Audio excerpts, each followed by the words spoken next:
Hello दोस्तों, आपका बहुत बहुत स्वागत है A2 क्लासेस पर। मैं अनुराग आज़ाद और आज आपके लिए मैं एक टेस्ट लेकर आया हूं मैथमेटिक्स का, जो कि पूरे 50 नंबर का है और इसमें 20 क्वेश्चंस हैं टोटल। तो इस टेस्ट को आप देकर खुद को चेक कर सकते हैं कि आप मैथ्स के कितने क्वेश्चन सॉल्व कर पा रहे हैं, आपको समझ में आ रहा है या नहीं आ रहा है। और अगर आप इसको सॉल्व नहीं कर पाएंगे तो मैं एक अगली वीडियो बनाऊंगा जिसमें मैं इसका सॉल्यूशन प्रोवाइड करवाऊंगा। ठीक है, तो चलिए हम इसके बारे में थोड़ा डिस्कस कर लेते हैं। तो हमारा पहला प्रश्न है कि शुद्ध करनी के रूप में लिखिए। अगर आपने करनी वाले चैप्टर पढ़ा होगा तो आप समझ रहे होंगे कि शुद्ध करनी और मिश्र करनी कैसी होती है, तो आप इसको कर पाएंगे, बहुत ही आसान है। ठीक है, क्वेश्चन 2 इस प्रकार है कि मिश्र करनी जो दे रखी है, मिश्र करनी को सरलतम रूप में लिखना है। अब इसको सरलतम रूप में लिखना है, ठीक इसका अपोजिट है। ठीक है, तो आप भी इसे कर पाएंगे। पूरा 2 नंबर का मैंने इसके जो मार्क्स हैं वो सब इसके सामने रख दिए हैं, तो आप खुद चेक कर पाएंगे। प्रश्न 3 हमारा है कि निम्न पदों को सरल कीजिए। ये जो पद दे रखे हैं इसको हमें सरल करना है। तो मैंने इसमें पूरे 4 क्वेश्चन दिए हैं, तो ये भी पूरा करने वाला है। प्रश्न 1 है, प्रश्न 2 और प्रश्न 3, ये सभी बड़े आसान क्वेश्चन हैं, आप खुद कर पाएंगे, बहुत ही अच्छे से मैंने बनाए हैं। प्रश्न 4 है कि परिमेय करणी गुणक लिखिए। अगर आपने करणी अच्छे से पढ़ा है तो आप इसे समझ गए होंगे कि ये कैसे करना है। परिमेय करणी गुणक बहुत ही आसान है निकालना, इसकी ट्रिक भी एक निकालने की, वो मैं आपको अगली वीडियो में बता दूंगा। अगर नहीं कर पाएंगे आप प्रयास कीजिएगा करने का। हर का परिमेयकरण कीजिए, यानी इसमें जो हर दे रखा है 7 और 3 का क्यूब रूट जो दे रखा है बटे में, यानी हर जो दे रखा है उसका हमें परिमेयकरण करना है। ठीक है, तो आप इसे कर पाएंगे और आपने अच्छे से किया है। प्रश्न 5 है कि ज्ञात कीजिए, इनका जो सही मान ज्ञात करना है। 9 की पावर 3/2, 32 की पावर 2/5 और 16 की पावर 3/4। इस प्रकार हमें इनको सॉल्व करके इनका सही मान और शुद्ध और सरल रूप में लिखना है। ये 2 नंबर के हैं सभी क्वेश्चंस। प्रश्न 6 इस प्रकार है कि एक बहुपद दे रखा है px, x बराबर क्या है कि x³ + 1 है, इसको हमें x + 1 से भाग देना है और भाग देने पर शेषफल क्या आएगा और भागफल क्या आएगा ये हमें बताना है। ज्ञात कीजिए, 2 नंबर का प्रश्न है। प्रश्न 7वां है कि x³ + 3x² + 3x + 1 को निम्नलिखित से भाग देने पर, ठीक है, निम्नलिखित से भाग देने पर शेषफल ज्ञात करो। तो देखो इसमें आप अलग अलग भाग देंगे, समय लगेगा, लेकिन इसे हम करने वाले हैं शेषफल प्रमेय से।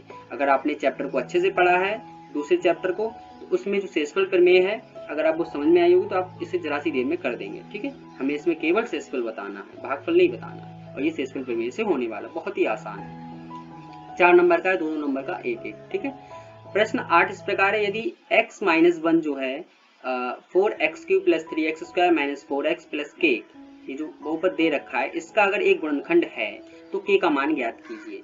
तो ये भी शेषफल प्रमेय की सहायता से करना है। 2 नंबर का प्रश्न है। प्रश्न 9 है कि x³ - 23x² + 142x - 120 का गुणनखंड ज्ञात कीजिए। तो आप इसका गुणनखंड कर लेंगे, ये त्रिघात बहुपद है। ठीक है, इसकी x की पावर 3 है, तो आप इस टाइप के क्वेश्चंस का, इस टाइप के बहुपद जो दे रखे होते हैं उनका हम किस प्रकार गुणनखंड करते हैं ये आपने सीखा होगा, तो आप बड़े आसानी से कर लेंगे। प्रश्न 3 नंबर का है ये। प्रश्न 10 की बात करते हैं, सीधे गुणा न करके हमें 105 × 106 का गुणनफल ज्ञात करना है। तो ये भी बहुत ही आसान है, अगर आपने संक्रियाएं पढ़ी रखी हैं तो आप इसे आसानी से कर पाएंगे। 1 नंबर का है, बहुत ही आसान, इसलिए 1 नंबर का रखा है। तो ये था हमारा पेज नंबर 1, इस पे 10 क्वेश्चन हो गए। अब अगली हम बात करते हैं, हमारा प्रश्न नंबर नेक्स्ट है प्रसार कीजिए। ठीक है, इसको हमें प्रसार करना है। तो इसमें 2 क्वेश्चन दे रखे हैं, 3a + b 4b का होल क्यूब, और क्वेश्चन बी है 104 का होल क्यूब। तो आप इसे सही से कर पाएंगे अगर आपने फॉर्मूले अच्छे से याद किए हैं, संक्रियाएं जो याद की हैं। तो इसे 100 + 4 लिख के इसका होल क्यूब हो जाएगा, तो एक a + b का होल क्यूब वाला फॉर्मूला खोल दिया जाएगा, बस प्रसार हो जाएगा। प्रश्न 2 नंबर का है, सत्यापित कीजिए। तो यहाँ पर ये पूरा फॉर्मूला एक दे रखा है, आपने अगर अच्छे से पढ़ा होगा तो इसको ही सत्यापित करना है। तो इसे सत्यापित करने के लिए आसान सी बात है, ये जो x है इसकी पहले इससे पूरी गुणा करो, फिर प्लस लगा के y की इससे पूरी गुणा करो और काट पीट करके ये आ जाएगा। ठीक है, और ये सिद्ध हो जाएगा। बहुत ही आसान है, दोनों एक जैसे ही है, ये प्लस वाला फॉर्मूला, ये माइनस वाला है। आसान है, 2 नंबर का है, पूरा 4 नंबर का पूरा प्रश्न हो गया। प्रश्न 14 की बात करें, यदि x + y + z = 0 है, यदि x + y + z = 0 है तो दिखाइए कि x³ + y³ + z³ = 3xyz है। तो आपने अगर एक फॉर्मूला पढ़ा होगा कि x³ + y³ + z³ - 3xyz = और आगे होता है वो आपने अच्छे से समझा होगा तो आप कर पाएंगे। बहुत ही आसान प्रश्न है, 2 नंबर का है। अगर आप नहीं कर पाएंगे तो मैं अगली वीडियो जो लाऊंगा उसमें पूरा सॉल्व करके दिखाने वाला हूँ, आप इसका चिंता ना करें। और जो आपको समझ में ना आए आप कमेंट में करके बता सकते हैं। प्रश्न नंबर लिखिएगा, मैं आपको उसका सॉल्यूशन बहुत अच्छे से बता दूंगा। प्रश्न 15 है, यदि 2x माइनस 1 2x का cube minus ax square plus 11x plus a plus 3 का एक गुणनखंड हो, ठीक है, यानी जो 2x माइनस 1 है इस दिए गए बहुपद का पूरे का अगर गुणनखंड है तो आप a का मान ज्ञात करना है। तो ये भी हम शेषफल प्रमेय की सहायता से ज्ञात कर लेंगे। पूरा प्रश्न 2 नंबर का है, बहुत ही आसान है, आप कर पाएंगे। प्रश्न 16 है कि 16x square plus 25y square का को पूर्ण वर्ग बनाने के लिए क्या जोड़ा जाए। केवल आपको ये बताना है क्या जोड़ा जाए, इसका गुणनखंड नहीं करना है, केवल बताना है कि क्या जोड़ा जाएगा। इसी प्रकार इसी का जो दूसरा भाग है एक्स क्यूब प्लस 13x को पूर्ण वर्ग बनाने के लिए क्या जोड़ा जाएगा। तो ये दोनों 2-2 नंबर के, पूरा प्रश्न 4 नंबर का हो गया, बहुत ही आसान है, आप सॉल्व कर लेंगे। प्रश्न 17 है, यदि px यानी कोई बहुपद x के लिए इस प्रकार है कि kx square minus root 2x plus 1 का एक गुणनखंड अगर x माइनस 1 है तो इसमें k का मान ज्ञात करना है। तो ये भी शेषफल प्रमेय की सहायता से हो जाएगा, आसान है। प्रश्न 18 है, 12x cube minus 7x square plus 19 के गुणनखंड कीजिए। तो इसके गुणनखंड करना है, तो जो त्रिघात बहुपद होता है इस प्रकार क्वेश्चन एक पीछे और आया है, तो आप अगर इसके गुणनखंड सीखे होंगे करना तो अच्छे से समझ में आ जाएगा और आप कर लेंगे। अगर नहीं समझ में आएगा मैं अगली वीडियो जो लाने वाला हूँ उसमें बहुत अच्छे से मैं समझा दूंगा कि इन ऐसे प्रश्नों को आसानी से और जल्दी से कैसे करें।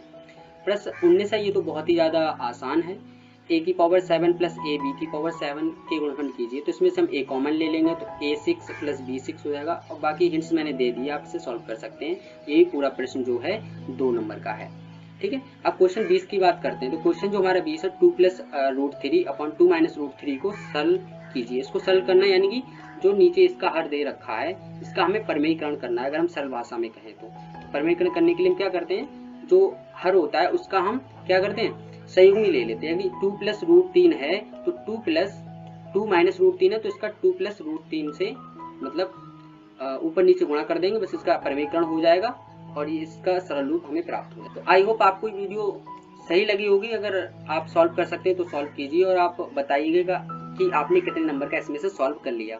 और जो क्वेश्चन आपको ना आए आप कमेंट बॉक्स में लिखिएगा क्वेश्चन नंबर, मैं आपको अगली वीडियो में पहले तो मैं पूरी टेस्ट का ही अच्छे से सॉल्यूशन देने वाला हूँ, ठीक है। तो हमारे और सब्जेक्ट्स के पीडीएफ नोट्स और मैथ्स और सबकी और जो क्लास 10 की यूपी बोर्ड की पूरी अच्छे से स्ट्रेटजी के लिए हमारे चैनल को सब्सक्राइब कर लें। अगर आप नए हैं तो चैनल को सब्सक्राइब कर लें, आपके बहुत काम आने वाला है ये चैनल।